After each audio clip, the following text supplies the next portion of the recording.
Gini aja, sebenarnya nanti saya akan ngomong asal kenapa kok ada judul ini. Singkat kata, asal usulnya itu Kadipiro, pusatnya Ma'iyah, koordinatornya itu kasih saran.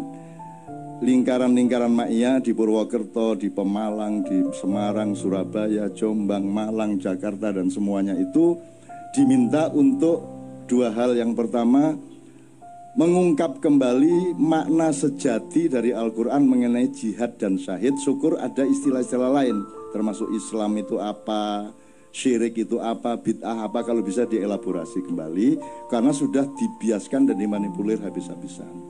Nah sekarang Anda tahu orang bilang Allahu Akbar untuk nembak, Allahu Akbar untuk membunuh.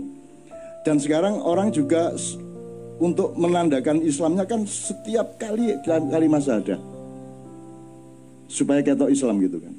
Dan gak karu-karuan. Istri saya Mbak Fia ke Bandung, dijebak oleh temennya, ternyata ikut pengajian ibu-ibu. Terus ibu-ibu tanya, loh Mbak Novia tinggal di mana? Di Jogja Bu. Subhanallah, di Jogja. Bojoku bingung hubungannya Jogja karo subhanallah itu apa? Tinggal di Jogja kok subhanallah itu loh. Ki podo lah iya. Tinggal di Jogja kok subhanallah. Itu sama dengan di TV. Ibu kok bisa di depan HI ini, aslinya saya dari Magelang Pak. Luar biasa, dari Magelang. Loh dari Magelang kok luar biasa gitu. Di Indonesia ini nanti saya akan ngomong, udah nggak ngerti bedanya permata dengan batu, udah nggak ngerti bedanya emas dengan kerikil. Ini kunci malam hari ini. Ya kuncinya, tapi nanti dulu. Jadi kita kembali ke subhanallah tadi. Jadi setahu saya subhanallah itu kan mengingat kesucian Allah. Maka alasannya adalah kalau kita melihat sesuatu yang kotor, kita sebut kesucian Allah, kan begitu. Ada orang korupsi subhanallah, karena korupsi itu kotor. Kalau alhamdulillah jelas lah, ada cewek cakep, alhamdulillah, gitu kan, peres gitu. Padahal melenduk ya. Alhamdulillah. Terus gue jadang mana cak alhamdulillahnya gitu kan. Kalau kalau astagfirullah jelas kita menemukan yang kotor dan buruk dalam diri kita, maka kita bilang astagfirullah. Jelas, simple.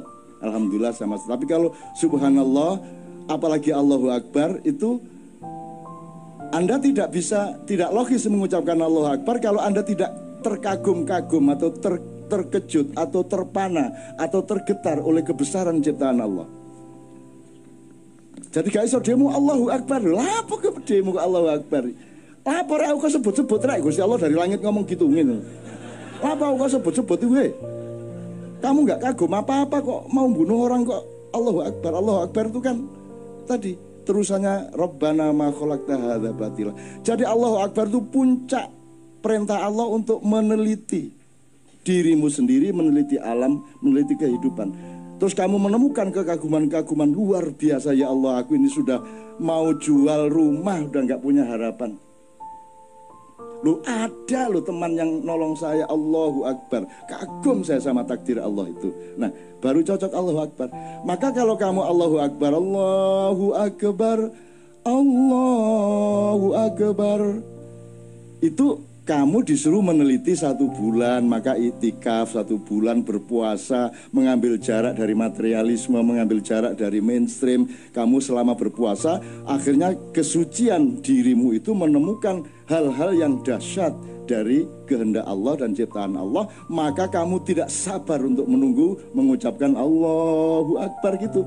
Iki meneng-meneng Allahu Akbar. Ono apa Allahu Akbar? Iya nono ndas melaku dewe 5 ngono iku Allahu Akbar. Apa kaki 1000 tadi ada memedi 1000 sikil 1000 melaku gandhe awak itu. Utawa ana tangan ngene iki karo nyekel nyekel dekmu iki ya. Di kamar ngene iki. Dan seterusnya lah gitu ya. Tapi saya nggak akan berpanjang, tapi intinya kalau kembali ke Mbak tadi, dia kan juga memaksudkan bahwa sesungguhnya Islam itu bukan sesuatu yang tidak bisa mata mengandalkan Islam. Mata diandalkan untuk jadi gini. Saya tuh nggak bisa nuduh si teman saya ini kafir. Wong saya nuduh dia muslim aja nggak bisa kok saya. Saya nggak punya data apapun mengenai dia. Saya bilang ustadz muslim aja saya nggak berani kok. Jangankan saya bilang kafir, saya bilang dia muslim pun saya tidak berani. Jangankan dia, aku menyebut diriku muslim pun aku tidak berani.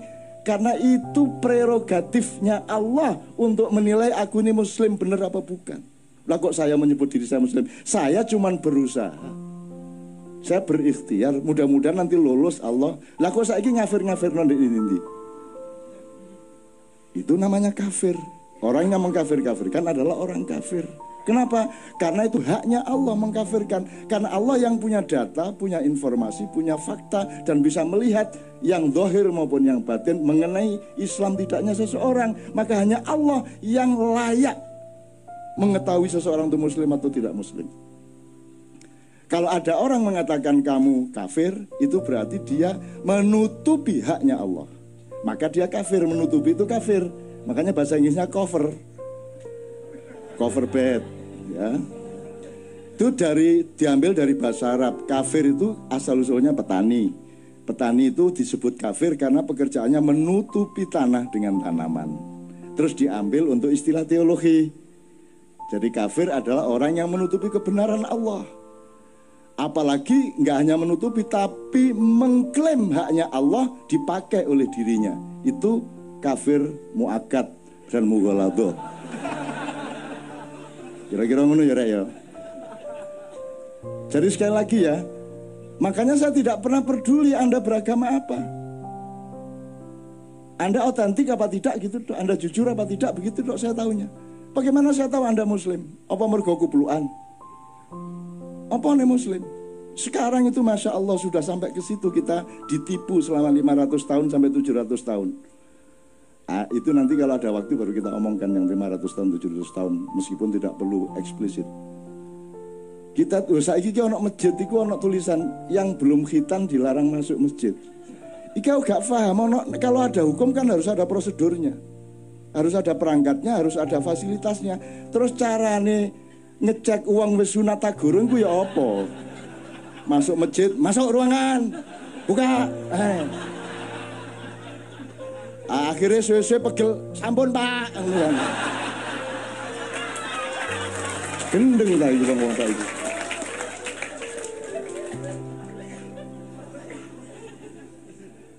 Ini kalau diperlebar banyak sekali ini, tapi saya mohon maaf kepada MUI, saya mohon maaf kepada teman-teman yang lain. Saya bukan apa, saya cuman urun logika, urun akal sehat. Karena sumber kesehatan hidupmu adalah jujurnya pikiranmu. Kalau engkau tidak jujur berpikir, saraf-sarafmu akan konslet dan akan menciptakan perintah-perintah yang akan membuat badanmu tidak sehat. Teman sekalian, jadi sekarang ada sertifikasi arah kiblat, coba. Ya apa gara-gara ini? Iya kok kiblat itu jelas. Mana ada orang sholat di Indonesia ngadep kiblat? Nggak ada. Ngadep ke barat, miring ke utara 24,5 derajat. Tapi nggak menghadap kiblat. Kiblat di sana kok. Arab di sana mas, di sana mas, di sana mas. Sembayang ini ya. Ini ya. Lah imamnya wis 70 tahun kata gak kelebok ngono ya apa kan. Mana kiblat? Kan jangan hanya bujur lintangnya juga kan begitu. Iki apa arek-arek? Sertifikasi halal barang gula. Aku setuju aja dan seneng ada dana banyak yang masuk dari sertifikasi halal. Cuman kan nggak masuk akal.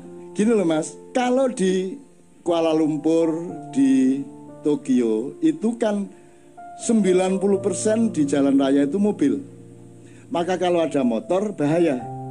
Maka motor harus menyalakan lampu. Kan gitu. Maka dari jauh sudah kelihatan, tidak sampai tabrakan atau gesekan. Kalau di Jogja lah motor kabel. Wah, mentrong sambrek. Ini ngapain dinyalakan? Mestinya yang dinyalakan yang minoritas. Betul enggak? Karena asumsi dasarnya ini mobil semua, kalau ada motor nanti nggak kelihatan bahaya, maka harus pakai lampu. Kalau di Indonesia lah, sekarang motor boleh kemana-mana, di mana-mana motor sih nyentrong loh. Apa nggak terbalik? Di Amerika mayoritasnya tidak muslim, maka asumsi dasarnya makanan itu haram, maka dibutuhkan sertifikasi halal. Di Indonesia mayoritas muslim, semua makanan relatif halal, maka yang dibutuhkan sertifikasi haram. Gimana sih?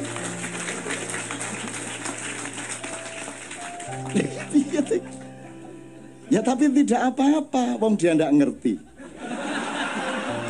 Tuhan bingung, waduh nggak paham. Engkau nyun sewu ketua MUI, kamu kok bikin begini? Kenapa? Kan sertifikasi haram, kok halal?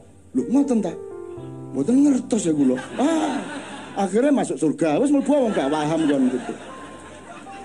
Enak pokoknya.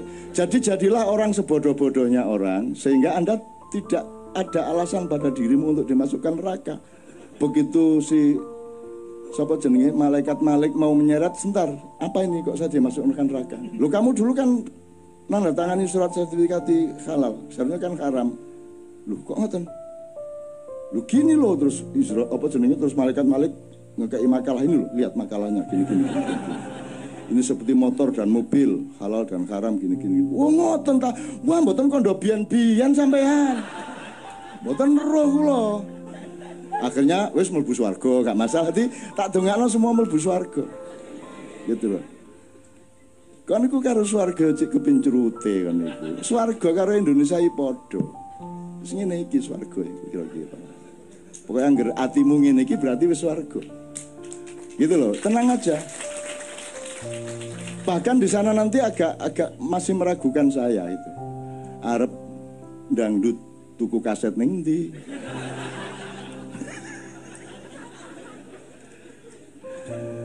Wes nonton TV masa ono siaran TV di surga gitu kan. Enggak, maksud saya itu mbok fokus sama Allah aja. Kalau Anda cari surga mungkin dapat surga, tapi belum tentu dapat Allah, karena Allah nanti menjebak kamu. Alah kamu lah cari surga, ndak cari aku. Jadi Tuhan malas betul masuk ke surga. Mana kok Tuhan ndak ada di surga ini? Terus karena orang bertahun-tahun kena, untuk apa kita di surga tapi tidak ada Allah? Sia-sia ngono kabeh ngomong. Terus Allah ngangguk teko jendela, lah kon lak ndelok swarga gak ndelok aku. Salah. Kalau kamu cari Allah, hadiahnya surga. Jadi cari Allah aja. Ruwet itu cari surga itu, ruwet. Udah ndak, cari Allah aja. Oke.